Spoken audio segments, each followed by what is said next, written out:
नमस्कार शेतकरी बंधूंनो, आज आपण एक टरबूज आणि मिरचीच्या प्लॉटमध्ये आलेलो आहोत.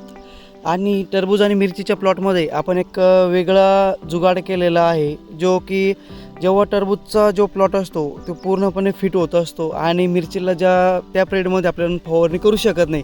तर त्यासाठी जे एक आपण एक वेगळा जुगाड केला होता ते तुम्हाला मी दाखवतो. तुम्ही बघू शकता आता पूर्णपणे प्लॉट जे आहे का फिट झालेला आहे. पण शेतकरी मित्रांना आपण सांगितलं होतं की एक बेड आड जे आहे का वेल एक साईडला आपल्याला टाकायचे आहे बा. तुम्ही बघू शकता मिरची पण एकदम चांगल्या प्रकारे आहे आणि टरबूजचे फळं एकदम चांगल्या प्रकारे झालेली आहे आणि मिरची पण आता येणार आहे.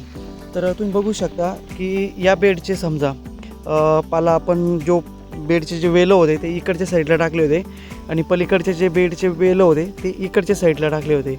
म्हणजे थोडक्यामध्ये सांगायचं हेच होतं की पूर्ण जाणे येण्यासाठी, मिरची तोडण्यासाठी आणि फवारणी करण्यासाठी एकदम चांगल्या प्रकारे जे आहे का जागा झालेली आहे. आणि तुम्ही इकडं बघू शकता वेल या साईडला आलेले आहे पूर्णपणे आणि पलीकडचा जो बेड आहे तो व्यवस्थित एकदमपणे जे आहे का मोकळा आपल्याला आहे. म्हणजे की आपण मिरची पीक आपलं खराब होऊ नये बा, त्यासाठी आपल्याला जे आहे का एकदम चांगल्या प्रकारे त्याचा फायदा होणार आहे.